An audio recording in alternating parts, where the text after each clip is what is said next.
अब एक किस्सा सुनाता हूं, चलता है। समर्थ रामदास स्वामी श्री राम के भक्ति का प्रचार करते थे, समाज को जगाते थे। उनके प्रवचन में एक बार एक किसान, अकाल में उसके घर के सब लोग उसके बचपन में ही मर गए थे, छोटा सा जमीन का टुकड़ा था, अकेला ही था, खेती करता था, पेट भरता था, बाकी कुछ था नहीं कोई दुनिया में, किसके लिए जिए, लेकिन आत्महत्या तो नहीं करनी है इसलिए जीता था। उनके प्रवचन में आ गया, उसकी एकदम रामदास स्वामी के प्रति भक्ति हो गई। प्रवचन हो गया, उसने कहा महाराज जी अब मैं आपके साथ आता हूं, आप जो कहेंगे वो करूंगा, जैसी सेवा चाहिए लीजिए, मुझे अब वापस उस संसार में नहीं जाना।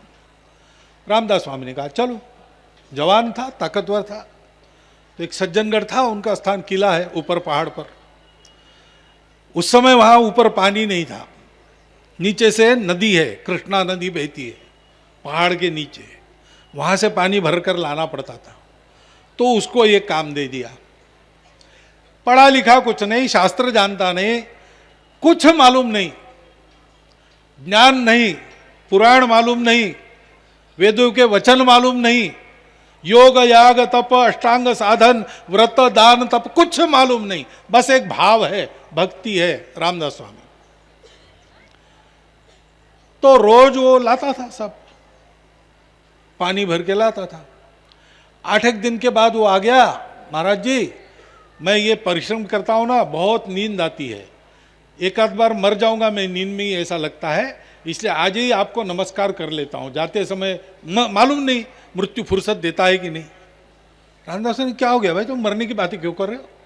तो बोले अब क्या करूं, आप लोग तपस्वी है, कहीं जाते वाते है नहीं, यहाँ बढ़ के ध्यान करते नहीं तो ग्रंथ पढ़ते हैं, तो आपको वो भात का पानी रोज आप पीते उतना चल जाता है, मुझे वो नीचे जाके आपके लिए पानी भर के लाना पड़ता है, मैं वो भात का पानी पी के कितना दिन जिंदा रहूँगा। हाँ, रामदास ने कहा तुम्हारी बात ठीक है। भंडारी को जाके बताया कि इसको रोज 1 सेर गुड़ 1 सेर चना दे दो। अब वो खाने लगा, अच्छा होने लगा। लेकिन बाकी जो शिष्य थे उनको जरा लगा कि इसको कुछ मालूम नहीं, कुछ नहीं, अभी अभी आया है, जानता तो कुछ है नहीं, करता भी नहीं कुछ ध्यान धारणा, और इसको गुड़ और चना मिल रहा है हमको। तो वो उस पर ताने कसने लगे।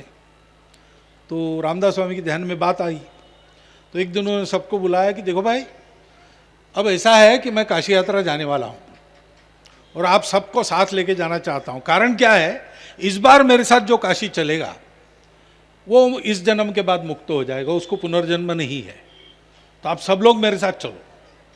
लेकिन क्या है कि यहाँ ये जो अपना है मठ, श्री राम जी की वहाँ मंदिर है, पंचायतन है, उसकी पूजा, मठ का रख रखाव, ये सब करना पड़ेगा ना, तो किसी एक को रहना पड़ेगा। अब आप में कौन तैयार होता है अपनी मुक्ति छोड़ने के लिए? आप सब मिलके एक नाम तय करो और मुझे बता दो। रामदास स्वामी को पता था उसी को तय करेंगे, जल रहे उस पर सब, तो सब ने उसको तय किया। बुलाया रामदास स्वामी ने, पूछा कि भाई हम सब जा रहे हैं और जाने के बाद मुक्ति हो जाएगी सबकी, लेकिन ये बोल रहे कि तुम यहाँ रहने के लिए तैयार हो, तो अभी विचार कर लो, मुक्ति मिलेगी तो मेरे साथ आना है, नहीं तो फिर यहाँ मेहनत करनी पड़ेगी। उसने कहा महाराज जी आप ही बताइए, ये हम मुक्ति युक्ति क्या जाने क्या होता है, आप जो बताएंगे वही हमारी मुक्ति है। तो ये बोल रहे हैं कि किसी को रहना है तो मैं रहता हूं, ठीक है रहो। गए तीर्थ यात्रा के लिए। इधर इसने पहले दिन झाड़ बुहार वगैरह की, नीचे नदी पर स्नान कर पानी भर के ले आया, भोजन बनाया और श्री राम जी के पास लेके थाली रख दी, भगवान खाइए। अब वो मूर्तियां थी, वो थोड़ी खाने वाली थी, लेकिन ये राह देख रहा है, अब खाएंगे अब खाएंगे, नहीं खाया। शाम को फिर भोजन बनाया, फिर ले गया, नहीं खाया। 6 थालियां 3 दिन की पड़ने के बाद वहां चौथे दिन सुबह की थाली लेके गया और कहा कि भगवान ये अड़ियलपन ठीक नहीं है। वो स्वामी जी तो तीर्थ यात्रा पर गए हैं, वो तो आने वाले नहीं, वो खिलाते हैं आप खाते हैं, लेकिन उन्होंने अब मुझे काम दिया है और ये 6 थालियां 3 दिन की ऐसी ही पड़ी है, ये ठीक नहीं है ना। मुझे काम दिया है तो आपको आना चाहिए, भोजन करना चाहिए। मैं भी नहीं खा रहा हूँ क्योंकि आपको भोग लगाए बिना मुझे खाने की आज्ञा नहीं। अब मैं मर जाऊंगा तो ये भी चला जाएगा, और स्वामी जी वापस आएंगे, आपको बताना पड़ेगा क्यों ऐसा हुआ। नहीं तो फिर मैं ऐसा करता हूं, सर फोड़ के ही अभी प्राण दे देता हूं। तो भगवान ने कहा ये अड़ियल आदमी, कुछ समझता जाता नहीं, सचमुच यहां ऐसा कर लेगा, तो इसलिए वो प्रकट हो गए। उन्होंने भोजन खा लिया। फिर रोज ऐसा शुरू हुआ, सुबह शाम भोजन बना के आए, खिलाए, गपशप करें। उसको तो कोई लिहाज नहीं है, उसकी एक ही श्रद्धा है, रामदास स्वामी। लेकिन उसके भाव पर भगवान प्रसन्न है और इसलिए उसके लाड़ कर रहे हैं, उसकी चल रही वहां पर।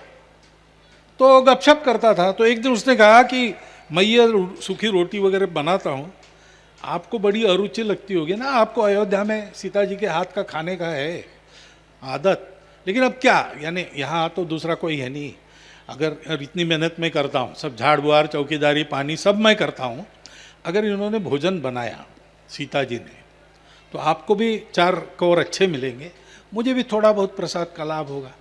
तो सीता जी क्या कर रही, केवल आपके साथ खड़ी रहती है यहाँ पे। तो मान लिया, क्योंकि फिर सर फोड़ के जान देगा तो फिर मुश्किल है ना, तो इसलिए सीता जी ने मान लिया।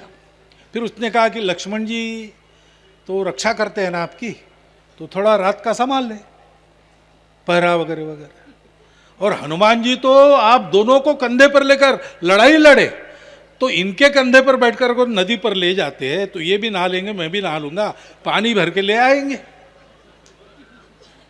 बस ऐसा क्रम शुरू हो गया। और एक दिन फिर हलवा बना तो ये जरा रोने लगा, ये बड़ा पाप हो गया। बोले क्या पाप हो गया? तो ये हलवा हमारे गुरु महाराज जी को बहुत अच्छा लगता है, वो उनको दिए बिना मैं खा रहा हूँ, तो प्रायश्चित तो यही है, मैं पोषण करके मरूंगा, बहुत अपराध हो गया। अरे ऐसा मत करो भाई, नहीं हमसे नहीं होता। तो फिर बोले अच्छा हनुमान जी तुमको ले जाएंगे, तुम काशी में दे के आओ उनको, लेकिन बताना नहीं किसने लाया। तो तुरंत इसने 2 दोने भर लिए हलवे के, हनुमान जी के कंधे पर बैठकर काशी चला गया। और वहाँ रामदास स्वामी बैठे थे पेड़ के नीचे भोजन करके, शिष्यों के साथ कुछ चर्चा चल रही थी। पहुँच गया वहाँ, अरे तुम कहाँ से आए? नहीं ये हलवा बना था आज भोग में। देखा तो गरम हलवा, गरम तुम आए कहाँ से? तो उसने कहा वहाँ से, ये है ना भोग का अभी चढ़ा गरम गरम। तो बोले लाया किसने? तो बोले वो बताने की अनुमति नहीं है। किसकी अनुमति नहीं है? तो बोले हनुमान जी की अनुमति नहीं है। तो सारे शिष्य आश्चर्यचकित हो गए कि हम इतने ज्ञानी, तपस्या भी कर रहे, कर्म भी कर रहे, ज्ञान भी है, लेकिन ये तो साक्षात हनुमान जी इसको काशी पहुंचा रहे। काहे का प्रताप है? उस भक्ति का प्रताप है। और इस भक्ति को समाज में जीवित रखने का काम संतों के द्वारा होता है। और ये जो ऐसे अपने उपक्रम है ना, जिसमें रस आता है, रस आता है, इसलिए सामान्य आदमी भी आता है, समझता है, समझ लेता है और जुड़ा रहता है। कुछ विद्वान लोग दुनिया में ऐसे हैं जो बड़े विचक्षण हो, कहते हैं अंधश्रद्धा है, कहाँ है भगवान बताओ, टेस्ट ट्यूब में आता है क्या? अरे बात वो ठीक है, तुम्हारी बात तर्क की है, लेकिन हमको तो प्रत्यक्ष है भाई, हमारा भाव है, उसमें हमको दिखता है। विवेकानंद गए देवेंद्र नाथ जी के यहाँ, रविन्द्रनाथ ठाकुर के पिताजी, और उनको कहा कि आपने भगवान देखा है क्या? तो बड़े विद्वान थे और बड़े नियमस्थ भी थे, धर्मस्थ भी थे, लेकिन प्रतीति नहीं थी। तो वो सोच में पड़ गए क्या बताना। फिर उन विवेकानंद को देखा और कहा तुम्हारी आंखें बड़ी तेजस्वी है। विवेकानंद कहा ये मैंने आपको नहीं पूछा, भगवान को देखा है क्या? तो वो गोल मटोल टाल गए। लेकिन एक अनपढ़, आधा कपड़ा पहना सन्यासी भी दीक्षित नहीं, पागल ही कहते थे बहुत लोग उनको, से रामकृष्ण परमहंस को जाके मिले और उन्होंने कहा कि भगवान को आपने देखा है क्या?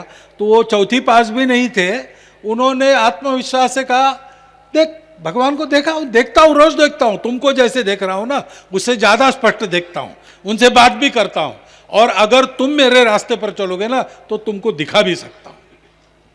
ये क्या ज्ञान का प्रकार है? ये क्या कर्म का प्रकार है? ये भक्ति है, ये भाव है। जहाँ भाव है वहाँ देव है। उस भाव को जागृत रखने का काम संत करते हैं, और हमको भी उसी भाव को जागृत रखकर चलना चाहिए। क्योंकि मेरी स्वयं की ऐसी श्रद्धा है कि ये अपनी मृण्मयी मिट्टी से बनी भारत माता जो है वो मिट्टी की धरती नहीं है केवल, ये तो चिन्मयी जगदम्बा है जो प्रभु राम जी के साथ सीता होकर उनकी शक्ति बनी। वो भाव से ही प्रसन्न है। पिताजी देखते हैं लड़का कितना बड़ा बना, कितना कमाता है, कैसा है, सुशील है कि नहीं है। माताजी तो केवल देखती है ये मेरा लड़का है और मेरे से बहुत प्यार करता है। सीता जी की दृष्टि यही है, सबके प्रति ऐसी है। ऐसी वो कृपालु माताजी है, उसी को भारत माता मानना, भारत माता को ही सीता जी मानना, ये सब एकाकार है। इस भाव को मन में धारण करके समस्त प्राणी मात्रों की सेवा परोपकार के लिए जीवन जीना और अंदर इस आत्म साक्षात्कार को जीवित रखना, ये भारतवासी जब तक करते रहेंगे तब तक भारत रहेगा। क्योंकि वो विश्व की आत्मा है। विश्व को जब शरीर बदलना है तब भारत उसको छोड़ के जाएगा। भारत तो मरेगा नहीं, भारत केवल शरीर बदलेगा, विश्व पूरा बदल जाएगा। तो हमको प्रलय तक इस भाव को जीवित रखने का दायित्व हमारी परंपरा ने, हमारी भगवत सत्ता ने दिया है।